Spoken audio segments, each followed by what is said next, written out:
Hey, how are we, man?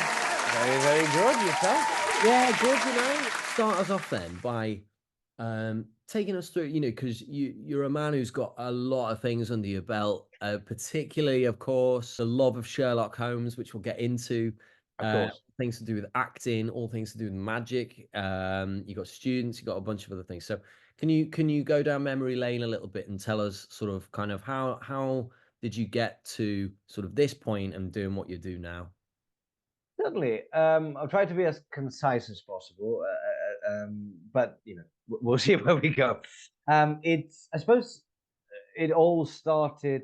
I'll have to. Funny enough, I actually have to connect the love for Sherlock Holmes with everything else. When I was young, it's one of the first books I read. I was 3.5 or 4 years old when I first read it. I was massively in love with him back then, and the whole, Arthur Conan Doyle, really, all of his books, and later on moved to Agatha Christie, anything to do with crime. Right. Um, and as time progressed, I was in do you call it the equivalent of a primary school, first to fourth grade, so like 7 till 10 years old. I don't know what that equates to in British terms, but we had a very strong influence of music in it. We didn't have to sing, but it was like a musical sort of class, if you will. And that was when my first love for music started. And then in third grade, which would have been the age of 9, I had this bonkers idea of why shouldn't we just stage the Sign of Four by Arthur Conan Doyle, and I'll play Sherlock Holmes, of course I will. And I found a role for everyone in my class. I disassembled the script and gave everyone lines, directed everything, all that kind of stuff. It was a small tiny kids production, but I sort of did everything for it, and it was great. But then we dropped that completely for, I think, nearly 7 years. It was one of the things that was like, oh no, no, I'm massively into this. I quite like Sherlock Holmes. We should put it on stage. And as time progressed, then I entered the high school of mathematics and natural sciences. That has nothing to do with arts, but I guess I was into numbers as well for a Yeah. certain time. Firstly came my love for piano. Became a classical pianist for a little bit. Won just a couple of awards, but it wasn't anything that the need to perfect that skill required, 6 7 hours of practice, which I wasn't willing to give, because I knew that I'm going to start hating. I love playing. I still play, Right. Chopin and Beethoven and all that kind of stuff, but I can't play Tchaikovsky piano concerto anymore. It's just not. Mm. It requires time that I wasn't willing to put in, and I recognized that early on. So I Yeah. decided it wasn't worth me hating one of my passions. But that led me to the classical singing. When I say classical singing, I don't necessarily only mean opera, musical theater, old Italian songs. So at the point, because the way that our high schools, some of our high schools work, we still, I don't know if we'd call it a shift, but there'll be a high school starting at like 7 in the morning and going till like 1 o'clock, and then be a second shift of a different high school from Right. 1 till 7, whatever the case is. And the opposite high school to us was the high school of Romanian languages. So basically, they taught Italian, Spanish, French. And because I had a lot of friends there, I kind of picked up not how to speak them, but certainly how to sing in them. Because Right. the teacher of music of that high school was also a dear friend of mine from my I say my old days, my young days. When I was 3 years of age, I basically sang a little bit of folklore music and kept in touch with her as time progressed. I did some folklore dancing as well from when I was about 4 to when I was about, I think, 17 or 18. But again, it was more of a hobby that I enjoy doing, a sport, if you will, because it's Right. a very Bulgarian folklore dancing, they're very fast, they're very energetic, and it's something completely unique. But it was basically my way of sporting. Mm. But I wouldn't talk too much about it. And the point being, I learned how to sing in 7 languages and not speak them. It's not as impressive as it sounds, but certainly sing in them. So I toured around Europe a little bit. I certainly wasn't the best singer, but I was the one of the few, if not the only, young person who was like 15 years old who would sing old Italian songs or old French songs or Spanish, Greek, whatever came my way. But that also put me in a good position within the arts sector of my city. It gave me a name, but not necessarily as a celebrity. It's more about, well, if we want something done in the arts world, we give him a call, because I knew most of the other Right. artists and musicians and dancers, and I could organize concerts basically in a week. Mm. And then naturally, I suppose, because the only reason why I let that go, in musical terms, my voice sits very comfortably between a bass and a baritone, which means that because I was more interested in both in musical theatre and opera, and not a lot of things are written for that range. Yeah, There's they're obviously not. the Yeah, low basses the or low the high bases. baritones. You know, Figaro helps, but I'm not just going to do Figaro until I die. And that led to, I suppose, the amalgamation of all of the skills into acting. At the age of 15 or 16, I got back into it. Funnily enough, because of the deep voice, we were studying this, the type in literature where we were studying the Bible and other bits and bobs.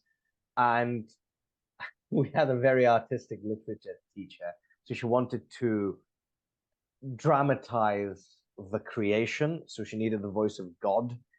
And I had a deep, booming voice at the time. So, you know, let there be light and all that kind of stuff. Not So anymore. you were the voice of God at I one was the voice of God. point. It was something, but it introduced me to a few youth theater groups. So I moved a couple, and I sort of found one that I stayed for about 4 years. We made, I think, 6 shows. I managed to win, I think it was about 12 or 13 awards for acting. Again, those are not, it's not the Oscar. It's just on national levels, not just regional. Got recognized by the mayor a few times with an award. It was great. But by the time I was to graduate from high school, it was then a choice whether I go to the National Academy of Acting in Bulgaria or seek education elsewhere. And the only reason why I chose the UK at the time was, well, A, because I was massively obsessed with Blackadder, hence the accent. This isn't done in uni. It's amazing. It's one of my favorite shows. Yeah, it is. It is. Yeah, yeah. But you know, Blackadder, Monty Python, Fawlty Towers. I owe my accent to them more than anything else. Okay. A bit of Fry and Laurie. And the other reason was the practitioners that were taught back home. They're still taught here. The foundation of acting, Stanislavski, Chekhov. But here they taught other practitioners as well, many more. Uta Hagen, Feller, Adler, Sanford Meisner, things that back home we never heard of. So I wanted to follow, well, the knowledge more than anything else. It wasn't, I'd like to say it was for the money and fame, but it really wasn't. I just wanted to know as much as possible. As time progressed, I also saw I've done it in Bulgaria, but not to this extent, my passion for directing. So I founded a theatre company whilst I was still in uni. I would say we were semi-mildly, but yeah, we were mildly successful. We produced 6 shows in 2 years, didn't lose any money, which was good. Oh, very good. Yeah. Had some people, we had some people join it, but the point was at the end, it was a focus on personal development, and right after that, COVID kind of killed theatre. Yes. So we had the opportunities to do that. I was just going to get back to it. We've made some interesting progress with a few titles, but unfortunately, we never managed to do it. So in the middle of COVID, my partner at the time, now my business partner, we started United Roots Productions, but more of as an artistic production company, like short films and longer films, but I suppose not feature films. We were successful enough in the last year to win 33 awards, both nationally and internationally, for our work. Wow, that's incredible. Thank you. It sounds much more impressive than it is. But nevertheless, we appreciate it. It was more about, we were humbled, of course, but it was more about, okay, so other people think our work is good as well. And then it finally became a point of, we want to do this more often, more professionally. It does require funding. Funding will be given to certain bigger organizations, or definitely organizations that, like film studios, that would have distribution deals in place already, which is understandable because obviously they want their money back, understandably so. But funding for indie filmmakers wasn't there. So we thought, well, what's the closest thing to that that can add value and benefit to the local community or people that can actually also give us funding to do our own films, which started the commercial side of United Woods Productions. Right. So that whole journey of the sort of the artistic love of, the love of everything. So starting from Sir Arthur Conan Doyle, right the way through to languages, right the way through to music, acting, everything. So that led you to starting up the company and then Mm-hmm. just kind of, and then getting into filmmaking. Did you have experience in how to make films and things anyway? Or was it just something that you picked, again, was it a love? You just picked it Well, up and went for it? I like to. So Samuel Jackson has this brilliant brilliant saying. He says, "Luck is the perfect amalgamation between preparation and opportunity." Now, I've always had a a love for psychology. It was my best, the subject I was best at university. Sorry, at high school. I have a background in human behavior analysis, and so acting was that.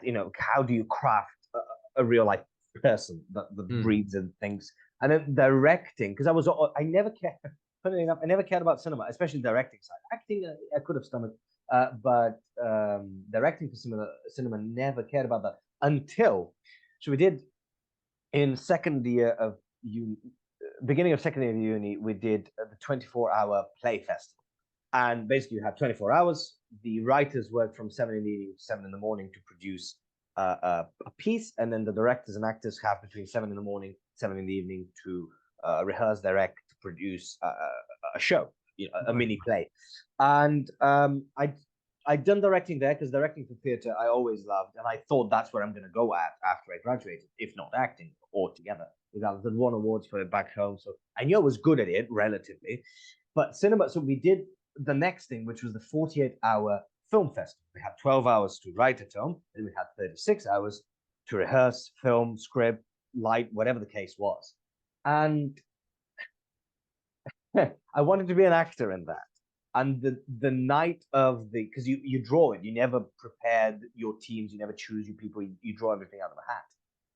And we had it had to be an object, it had to be a topic. And the day of the draw, the organizer of the festival, Kelly Litt, he came to me and said, "Look, we don't have enough directors. Would you mind being a director?"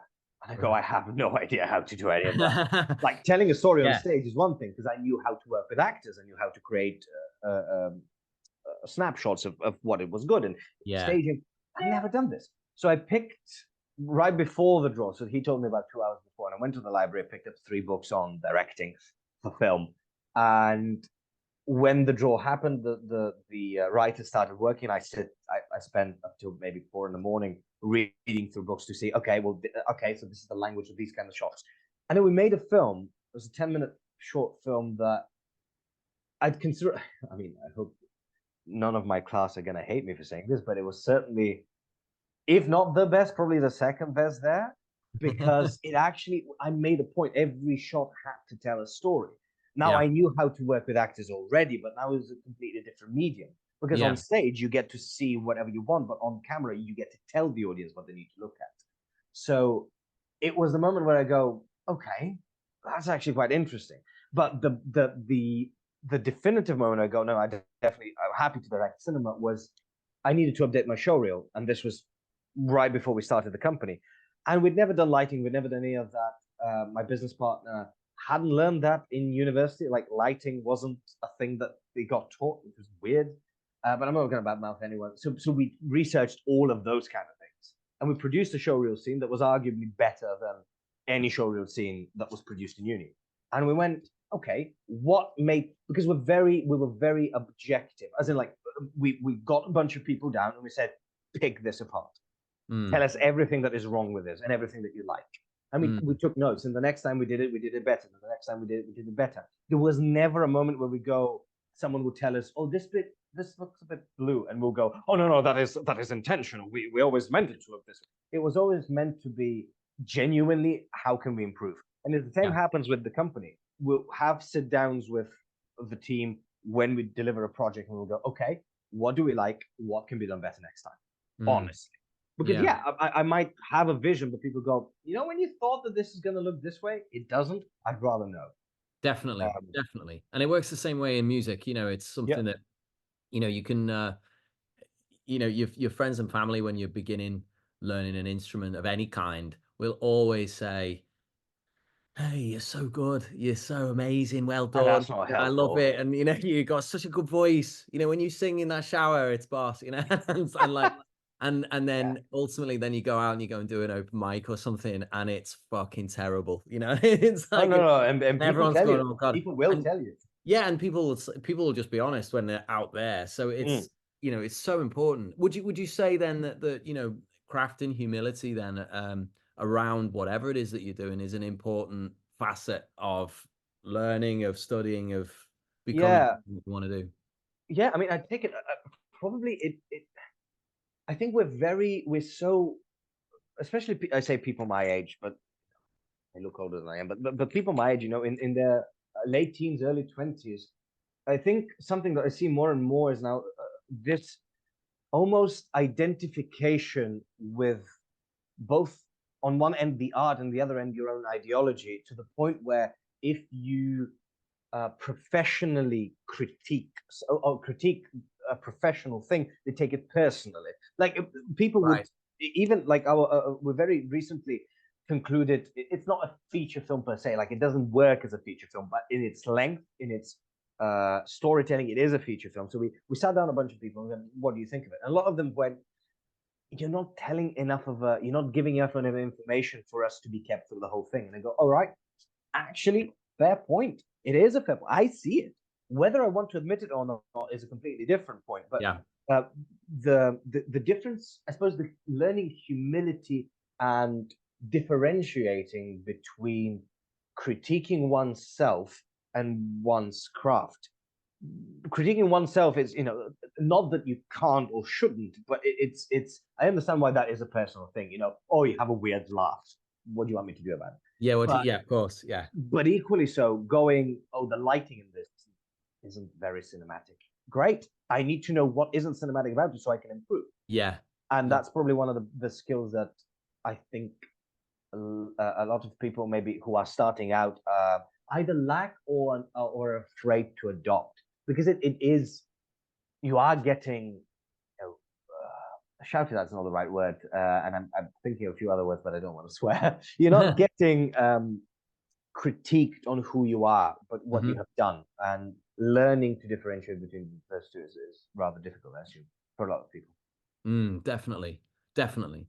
Do you find that, you have crafted a bunch of skills around the things that you love to do? Mm. You said that sort of felt very clear to you right from an early age, where it was just like, I just follow the love and I follow where I want to go. Do you encounter actors or musicians or students or whatever who are not clear on those things? And do you find, where would you say, or how relevant would you say it is to sort of have your identity down and to really understand what it is that you're aiming for? How important is that? So I'm going to separate those just very slightly. On the first point, there's a great entrepreneur. What was his name? I think it was Alex Hormozy who said it.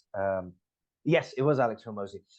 He used to say, well, two things from there. You can do anything you want, just not everything you want. So that was one Hmm. of the two things. And the other thing he said was, reaching your goals is very simple, it's just not easy. So something that I find very interesting. So, and I'll give you an actual example. I'm not going to name names, but I spoke to a young actor, maybe 3 months ago, it must have been, because I had this thing where, and I still do to a certain extent. I have about 18 pupils that I've prepared for auditions in the UK to go into. Now after Brexit, it's a bit more difficult, of course. Mm. But I still coach whenever I can. I'm nowhere, I won't coach Leonardo DiCaprio, not at all. But I have a certain vision from the other side because I work with their agents and casting directors, and I can give at least expertise on that level. And this young person, he said, oh, I'm very keen on working in period dramas, he said. I said, brilliant. Any particular ones? So he gave me a few examples. I said, great. Well, you need you've been out of uni for about 2 years now. I know that because he was working a decent job that gave him enough to save on the side. I'd say he wasn't rich, he wasn't but enough to save, he would say. I said, great. And you've gotten your horse riding thing, certification? He goes, oh, no, I'm not really keen. It's like, but you need that if you're doing period things, the road and horses, you need that. Well, how about stage combat? Be that with like rapier maybe, or maybe a sword. Oh no, I haven't really done that. It's like, okay, well, you're working in this part of England. Have you thought about regional accents that might be local to this? I'm not really keen. It's like, well, if you're not going to invest in yourself and then blame the world for it, and because equally so, and I always say this, I'm coming from the equivalent. My family would be considered working class back home, which is way below working class here. Like Right. lower middle class in Bulgaria would be the equivalent of higher working class here. It's completely different. So I don't come from a rich family. Everything I have built myself. But it's also about, well, I just don't have the money. So, okay, can you drive? Yes. Go do Uber, for example. Yeah. Like because you can make your own hours if you want. You can work 12 hours a day. And you go, well, okay, I don't have much work. Where do you work? In the middle of nowhere. Move. It depends on what it is that you want, what you're willing to sacrifice for it. Now, obviously, everyone has their own circumstances. Naturally, it's not for it, but it's also understanding, to touch on the second base, it's also understanding your own identity. What are you willing to accept? So if I give everything that I have done, the biggest difficulty, especially in the world of business, I see is people go, I'm doing my best. That's not good enough. Your best just isn't good enough. And then it's not what's required to reach a certain level. You want to be because also there's not a lot of actors who have passed horse riding, which was very surprising to me. And there's a lot of actors who want to be in period. Just go do that. I say go do that. It is $5,000, but if you save for a year, Then save for 2 years. Like it's not at the time. Time is at your side. On your side. It's also people who don't want to invest in professional showreels or professional headshots. Well, how do you want people to actually see you? How do you want people to evaluate what you can do? Well, I'm just going to show them. Great, but they can't invite you if they don't know who you are. Yeah. I mean, even in our university, I've coached people from other universities. It's the same everywhere around and back home, but I'm specifically for the UK because obviously we work here. I have a list of 350 agents. And when I was applying for an agent, I emailed 170 of them.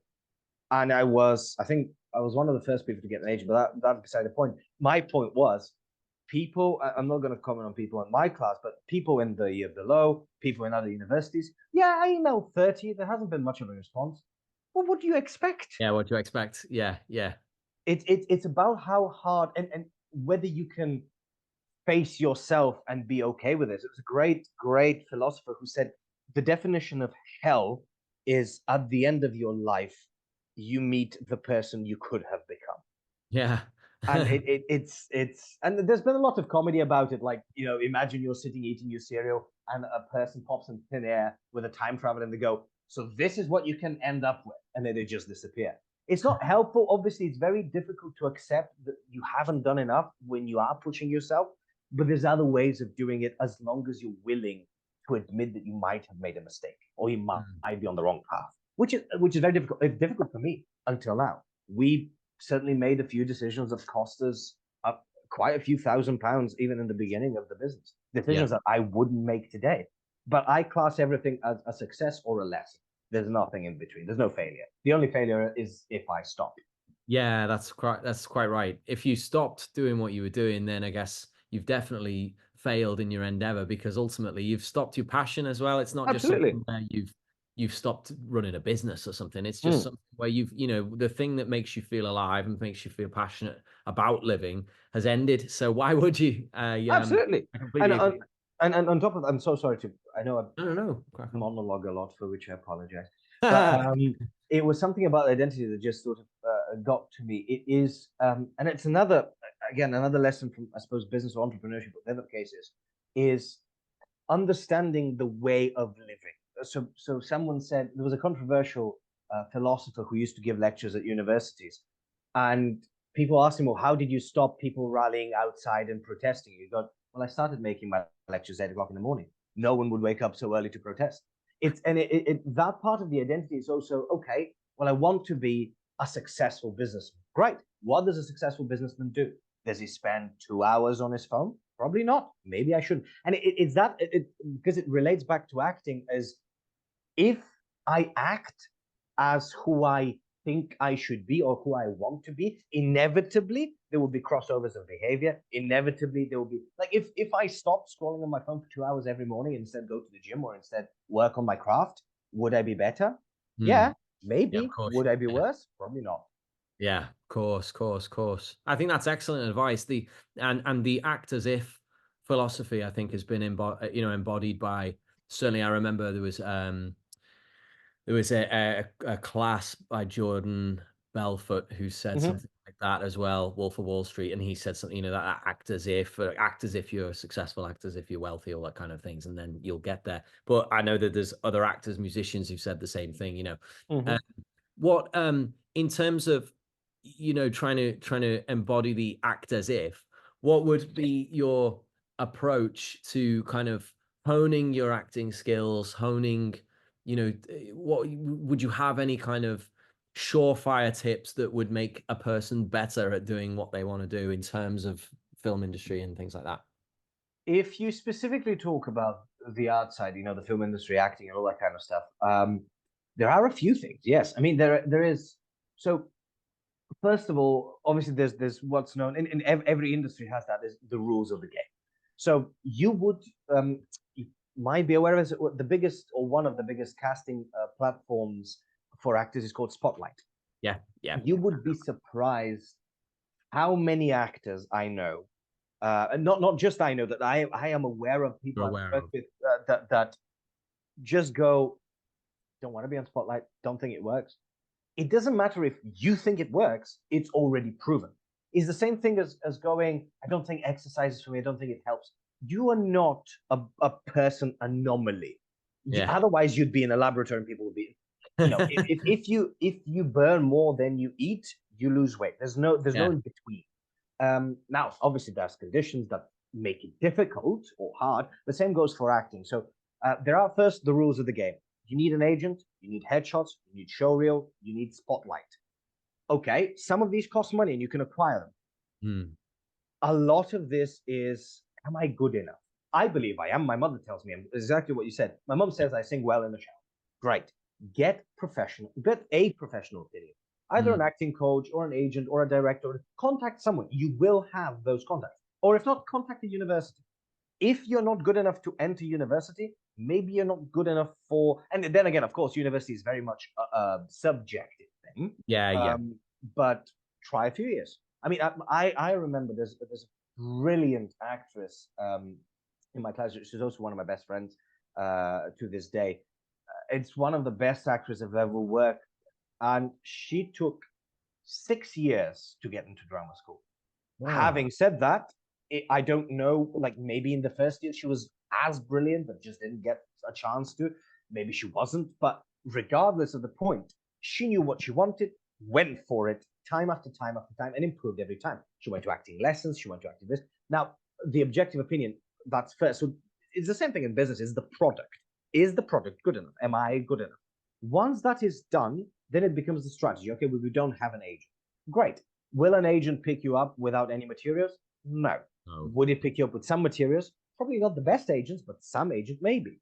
And then get on the smaller platforms, things like Backstage, things like Mandy. It's not ideal, but it is certainly better than not doing anything.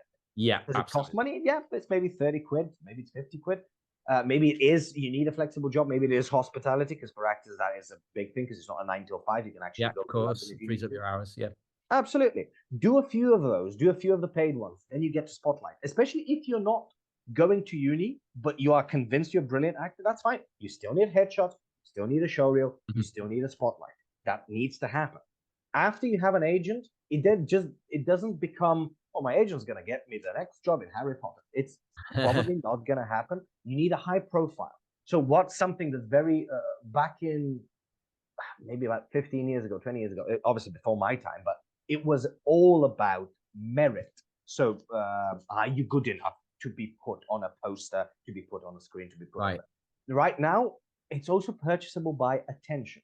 I'm not going to name names, but we went to see a play with quite a few well-known names. And two of the names there, no, one of the names there was a famous TV actress from a famous TV show. She was appalling on stage, absolutely appalling, but it didn't matter. They hired her because she got all of the young audience because it Yeah, already of course. Has the name, has the platform. Yeah, of course. absolutely, absolutely. So for me to go, the next point would be, okay, well, you have an agent now, you have all the backstage and Mandy. Another surefire thing for actors, there's a thing called IMDb. Everyone knows it. There's IMDb Pro, that if you get that subscription, you basically see not only all the projects that are finished, but also all of the projects that are in production. And you could see, there's going to be, I'm from based in Liverpool. You can see, okay, well, there's a production coming to shoot in Liverpool. There's the details of the casting director. They don't want to pay for travel for smaller characters. And by smaller characters, I don't only mean background artists. I mean someone who needs to come and say, Mr. Bond, would you like an orange? But whatever the case is. And you message them and you go, hi, this is so-and-so. This is my spotlight. My show reel is my show reel. Yeah. I am based in Liverpool. I see that you're going to be shooting something here. I just thought I'd make myself. And the more you can tie yourself to it, the better. Like I'm Bulgarian. If they're shooting something Eastern European, I can very easily pass for Eastern European, whatever they need for that character. And that is a five-way. Now, obviously, right now, there's a massive push. There's no way of tiptoeing around it. There is a massive push for diversity, be that racial, be that the LGBTQ community. So I don't, by no means do I say subscribe to that if you want more roles, but I'm saying that there is a point to make that it is, things have slightly shifted. So it's slightly easier now for people of ethnic minorities or sexual minorities, I suppose. There is all of those proclivities. How do you play the game? You want people to get you, that's fine. You're good enough, that's fine. Now let's get people to hear about you. And then there's social media. And people go, well, okay, I post often. What do you think is often? They go, well, I do twice a week. Great. In the business terms, I know Alex Hormozy used to post once a day, and he was wondering why he's not getting the traction. And he spoke to Grant Cardone, who's obviously a massive entrepreneur, who would post 10 posts a day. I'm not saying do that, but I'm saying there's working hard, and then there's working hard. There's just elements absolutely. Find a niche. Definitely. I'm pleased that you brought in social media as well, because certainly what I see in the music industry and what I've seen either with artists who are just, people who are just trying to access it at the very entry level, just trying to understand, how do I go and get a gig in the pub? How do I go and, just that level. Post. The way up to the signed artists who are really like, they're up on really tight schedules and everything. The one factor that is a constant, that is something that has to be done, is social media. And it's all about, as you said before, raising your profile. And, a person with an attractive social media profile is certainly more, applicable to, as things you were saying before, put them on a billboard, put them on this poster. Can I collaborate with them? Because if you don't have any of those social media stats, then you're missing out to a person who does. So could you talk about a little bit about, do you have any tricks, tips, anything that you think is something that's helpful for either musicians or actors or, magicians? And we'll talk about magic as well in a little bit, but anything that is a particular sort of helpful tool or tip or idea for social media? So here's a point, and I will say this from the get-go. If you look at my social medias, they are terrible. They are. No, they are. But I make a point here to go back slightly to the identity. It's what you're comfortable with waking up in the morning. As in, I wake up and I go, okay, have I been? And at this point, I'm not pushing for acting as much because I'd like to develop the business. I'll go back to acting in a few years as well because things are going well with the business right now, and I'd rather grow it there. But I am content with the fact, because it's not a point of, well, I'm not booking any roles. I wonder why that is. I haven't made the necessary steps to go to that extent because I don't need to, because my focus is somewhere completely different. In the commercial sense, it's a lot more about, because we work very much for commercial entities, it's a lot more about whether you can do the job than whether you are famous. Having said that, January onwards, we are going to push more on content and all that kind of stuff. If there's any surefire tips and tricks, I would say in the first instance, so other than you have to learn humility and being objective. Without that, you are dead on the social media because people will hate you. Not all people, not the majority of people, but you have to be able to deal with the fact that you're going to post a song and a random person is going to go, that's a bit shit. Yeah, And definitely. there's two reasons for it. Either it is a bit shit and you should recognize this, or it isn't and he's just a bit of a prick. Now, having said that, moving to surefire tips, I would say, at least in my experience, the people, the brands that we've worked with, the companies we've worked with, in the beginning, it's about finding your voice. So if you're a musician, post music, your music preferably, but also covers. Because I would say in the beginning, it's about gaining attention because you're going to find an audience. Once you find an audience, that audience is going to respond to a type of content way more than a different type of content. Great. Stop doing that. Start doing more of this. If those things are covers, that's great. And then utilize that attention into your own things. So a great example of that is on TikTok, for example. There's a lot of actors. There's one particular actor, he's Scottish, whose entire shtick is about actors taking notes, part one. And it's like the different stereotypes of actors, because it is relatable. It has to be relatable, but it has to be relatable for your audience, not for you. As in, with businesses, a lot when we shoot for them, brand videos or otherwise, they ask, okay, well, we really want to tell them this. No, they do not care. What they care about is, are you expensive, for example, or what is your services? Why should they go with you? They don't care that you've been 5 years in legal school and you know this legal language, or 10 years in accounting school and you know this. Or they care about what you can do for them. Can you solve their issues? In the entertainment world, you're not solving any problems that's going to bring them more money, but you're bringing escapism. It was the same thing that I did for years with all of the art things that I did. So in the beginning, volume, but also consistency. So if you are going to plan to post, let's say 3 times a week, although I'd advise more, especially if you're starting out, but let's say 3 times a week.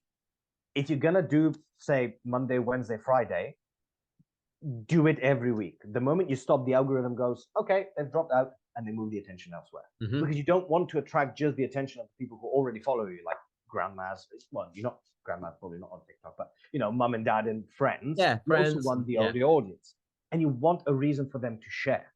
So there's things like hooks. 5 tips to 5 ways to play the G minor chord. The 5th one's gonna blow your mind, or whatever the case is. Find a hook that you are good at. If you're not good at, in front of a camera, learn to be. It's required.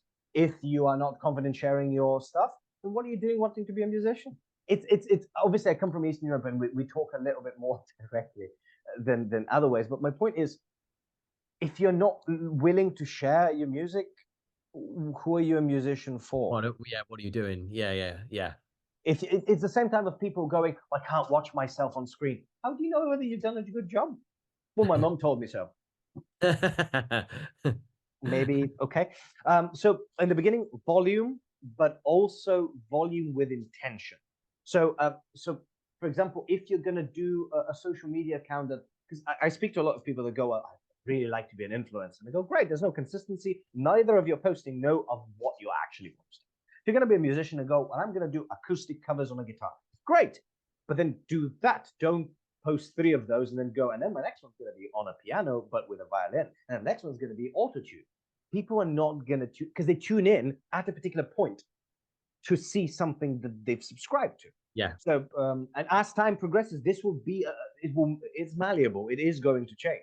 And listen and respond, as in listen to comments. So if you post 10 of your songs in the span of 2 weeks, and people go, oh my God, you should do more like Deep Purple, then do a bit of, if you can, obviously, if you have that in the repertoire, do a bit of Deep, and I say Deep Purple as if that's like something relevant, but I was a big fan of it. It is. But you know what I mean? Like, listen to what your audience wants, and then deliver more of that. But in the beginning, it's just going to be about content, like volume of content, because obviously better beats more, but more and better beats everything else. Yeah, of course. and more, finding that. more and better also beats absolutely nothing at all Hmm. as well. More beats nothing, better beats more. More and better is where's the sweet spot. Yeah, And there's yeah, also, I mean, oh my God, there's the amount of content out there that tells you about how the algorithm works and what's good to post and what the best times to post is and how to edit and how to make them more appealing. People going, I don't know how to do that. Spend a few hours I and know, learn. I know, I know. It's almost pitiful, isn't it? It's It is. this It's yeah, there. because like you say, I mean, it'd be understandable if you were coming completely fresh to it as, an accountant who'd been working behind a desk for 40 years, who'd never even looked at social media, and then you said, "Oh, I have no idea or no interest in it." I can understand that, but a person whose whole remit is to say, "I want to do this, I want to do it as a job." I want to get good at it. I want to understand it and be brilliant at it and have a load of followers, but refuses to spend a little bit of time looking at But that's YouTube the point. or paying a bit of money or whatever. It's baffling. It's wanting the results immediately. I mean, Mhm. I remember they did they did a study over quite a few thousand Americans. This was a particular. I don't know if they'd replicated it, but men between the ages of around the ages of 18 or 19 in colleges, and they asked over 60, I think over 68% of them believed they would make their first million by the age of 25. You Wow. go, do you honestly listen to yourself? Do you know what a million is? And we haven't made a million yet. By a far stretch. But the point is always about the objectivity. I Yeah. always give it's a stupid example, but I always say, if I come and tell you I want to pee, you're gonna tell me go to the bathroom. Yeah. But if I continuously not go to the bathroom and continuously moan that I want to pee, then at some point it just becomes wasting of both of our times. Yeah. Yeah. You want to be a musician, do what it takes. You want to be an actor, do what it takes, and Yeah. not do what your best.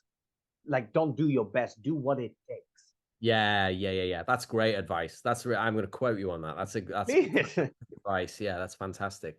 All right. So, just mindful of the time and things then. yeah, So of course, we've got to talk about magic. How did you sure. get into magic? And talk to me about it. And yeah.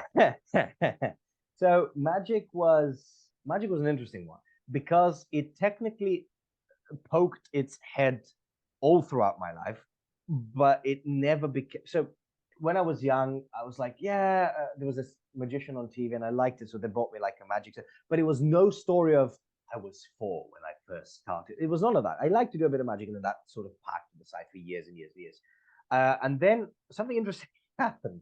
We, my family, we have a very big extended family. Like my grandfather had 4 sisters, so massive extended family, but also grew up with a lot of friends. And I was the eldest. Well, not completely, but I was the eldest who was given the task to entertain the young people. So Right. Right. I Right. was too young for the adults, but kind of way too old for the young people. So at some point it became, I need to entertain. I need this to happen. And it started very easily. It started with, coins and cards, just simple tricks. For magic, and anyone who's starting out in magic, my full advice is learn to act.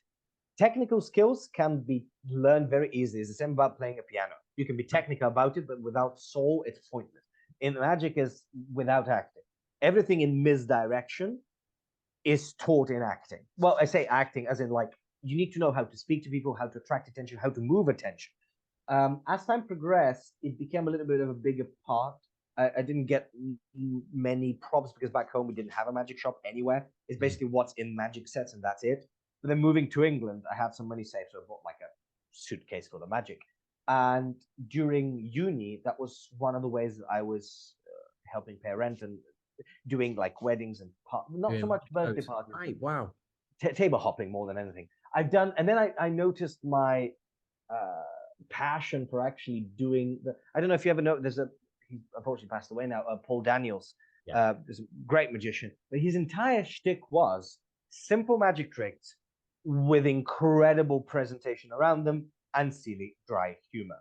And Yeah. that basically became my character on stage. Be that on stage, table hopping. I've done a lot of advice for magic for film and theater because I understand how they work. And as I said, I'd just been on a 2-month tour with a big magic show in Bulgaria. Wow.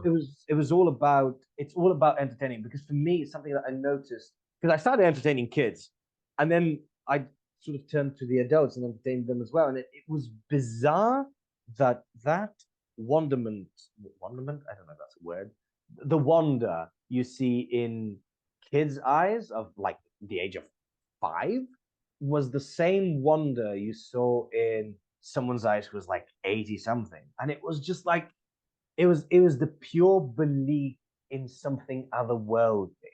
Right. It Right. wasn't about look at me, it was about let's take a moment away from your life and let's get you to believe in something like a child. Yeah. And that Yeah. just warms the cockles of my heart. It really Definitely. does. Have you seen the clip? I saw it recently of David Blaine performing a magic trick for Harrison Ford, and he you've got to Oh, yes, see yes. it because his reaction's I'm like, unbelievable. get out of my house. He gets a card. He gets him to pick a card or something. I don't really know, the mechanics or anything, but he gets him to pick a card. Says which is your card, puts it back in the deck or something, and then basically says, "Well, if you cut into this orange, you'll find the card in the deck." And Harrison Ford's like kind of cutting it open, and you can see his face just kind of dropping in disbelief as he realizes, yeah, holy shit, this is my card in an Yeah, orange. And absolutely. I think he says something like, "Get the fuck out of my At my house." house. Yeah, yeah, yeah. He kicks him out. And it's like, you witch doctor, But and it the is, it's amount of times fantastic. I've been It's called yeah, like a witch doctor, juju magic dagger, yeah, but it's also a lot of, it is about that childlike yeah, going, I've seen the world, I know how things work.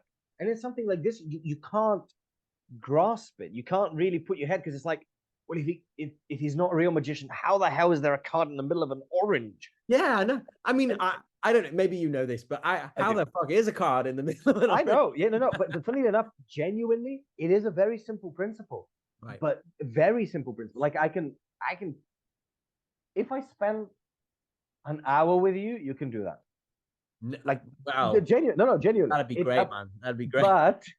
but he presents it in this way. David Blaine has this incredible character that is created. Yeah, Is this non-effortless? You just snap, and showmanship, it isn't it? is Yeah, yeah, exactly, yeah. exactly. Yeah, Wow, that's fantastic. And I'm assuming you're a fan of the likes of Darren Brown and people like that certainly. as well. Darren Brown way more, because his showmanship is He's almost incredible second to showman. none. Yeah, yeah. It's Have you ever incredible. seen any of his shows? You Yep, have. I Yeah, saw his last show live in the Empire Theatre live in at the Empire. Liverpool. Yeah. Okay. Was Interesting. fantastic. Was fantastic, because I, some of it, like, and I'm not going to go, oh no, I know everything. I didn't. I knew some of them because I knew the principles behind them, but Yeah. they were very, in terms of presentation, incredibly advanced. And Yeah. seeing him on stage, he is, because there's no massive sets. Obviously, there's like a set at the edges, but there's no. Yeah. He doesn't rely on big, massive machines. It's him, and Yeah. he can hold a stage. He's Yeah. incredible. It's amazing, isn't it? I mean, Absolutely. and that power certainly is something that you see in musicians all the time as well. Where you see a certain person that just has some energy about them that is just totally infectious, and you can't, it captivates you. And as an, I mean, I'm a musician. When I watch people like that, I know exactly what you mean when you say, I understand I understand the mechanics of how a show comes together. But man, when I see something that's really good, it's just this it's so It just pleasurable. warms you from the inside, doesn't it? Yeah, yeah, and it's that childlike awe again, like what you've said. But it's Um, also that, and funnily, to just touch on the last sentence there, it was a great thing. Another philosopher, it's an age-old truism, actually. Compare yourself not to compare yourself to who you were yesterday, not to who someone else is today. But it's that idea of, I assume, because I've seen, we've talked about this before. When I see a magician who's better than me, when I see an actor who's better than me, it is all about awe. It's going, this is amazing. This is so good. I'm so happy. There's not a moment of like, he is better. I do not like that. You can't be the best. There'll no, no, always be someone better. But humility. learning to appreciate that is difficult. Yeah, absolutely. We're just circling back to, all the things that is required in the industry and all there's a lot to do. There's a lot of Mm. stuff to learn. There's a lot of, there's acting skills, music skills, there's business skills, there's social media, there's all sorts of stuff. And one of the questions that I think is really relevant, particularly now, is how to look after yourself and how to stay sane, I guess. Mhm. It's such a crazy industry. Do you have anything that, anything to say on that, that sort of you feel is a So good trick, tip, again, something that you feel is important? this is it's a very tricky question. I'll tell you why in a second. I'm a big, so I used to struggle massively with insomnia. Um, as time progressed, I suppose what battled it. I mean, now I wake up 6 o'clock every morning. First thing I do is I go to the gym. First thing in the morning, no, haven't had breakfast, and then I start my day and I finish my day. And by 10 o'clock, I really want to sleep, and I go and sleep. Like I haven't slept with such a great pattern. Obviously this started maybe like middle of this year, but up until then, I hadn't had this secure pattern of sleep for maybe over 8 or 9 years. Um, Looking after yourself is a very curious thing because I think we need to live on the difficult knife edge of what does good for me mean. A lot of people say, for example, that their comfort place is food and they'll comfort eat. Now, that's good maybe for the short-term period, but if because I certainly had a period like that I would go through like half a cake, well, small cake, but half a cake at a single sitting, or almost a full cake, because oh no, this is for my comfort. It's not a great strategy long term, is it? And those kind of, so when you say looking after yourself, massively sleep, like obviously sleep. Find a way to exercise. If you don't want to go to the gym, that's fine. Do something at home. Uh, Maybe do it in the morning, maybe do it in the evening, but probably not so great. Balanced food, but the thing is, all of these are truisms. If we have to actually say about something, because it is a stressful thing, it's also understanding of how do you train yourself to be okay when it isn't okay. Mm-hmm. Because we work both in acting, and I certainly suffered from this for very, very long, where someone would throw a dodgy comment or make a thing, and I would absolutely explode and shout at them and go, well, that's not helpful, is it? So learning those kind of things. I wouldn't say there is one thing about it. Listen to your needs is one thing, but it's also understanding that we do operate in a society. So what do I mean by that? I used to have a period where I just wasn't great with people. I was just a bit depressed for about 6 months maybe, and I would constantly bang on at people. It's like, oh, I just, what's the point of living? What's the point of this? And people would cut contact, and I'd blame them. It's like, oh, you're not a true friend. They go, but actually, no, no one owes me to be put down just because I am down. They're happy enough to give me advice, but I didn't want that advice. I wanted to be miserable. I'm not saying everyone does. I'm not saying depression is like that, not at all. This is just talking about my personal experience. Is also understanding people don't owe us anything, like anything, and understanding what you need to do for yourself, but also what you need to do for others. Like people constantly ask, the secret of a great relationship. It's about communication and compromise. It's Mm-hmm. about putting someone else's needs in front of yours. And if you're in the art sector, it's also about it depends on what you want more. So define your great heaven, which is like, I want to be on stage and earn money with it, but also define your great hell, which is like, well, I'll never amount to that. And then every step that you're going to take will ultimately be a step in either direction.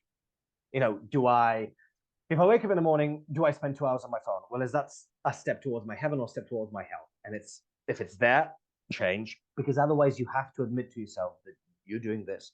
Mm. Your biggest judge, jury, and executioner should be yourself. Mm. Mm. And as to how you make sure that you're okay, understand your own needs, and then understand the needs of the business, the path that you've decided to take. And Right. if those are not congruent, maybe look for something else. The amount of times I have to coach people who go, oh, I have this paralyzing stage fright. If you want to be an actor, you have to go over it. There's Yeah. no point about, yeah, but in this place, my tutor said that perhaps I could ask them to put on the lights and do this. People are not going to bow to you. They will not. And Nope. if what you want and what is needed sorry, if what you can do or what you're willing to give up, what you're willing to do is not congruent with what you want to achieve, perhaps look for something else. There's nothing better. There's Yeah. nothing better as an advice, because what you want to achieve requires some things. Yes. And if you're not willing to do them, not much I can be said. That can be Yeah, said. that's it. That's it. That's it. Thank you so much for your time, It's been a everything. pleasure.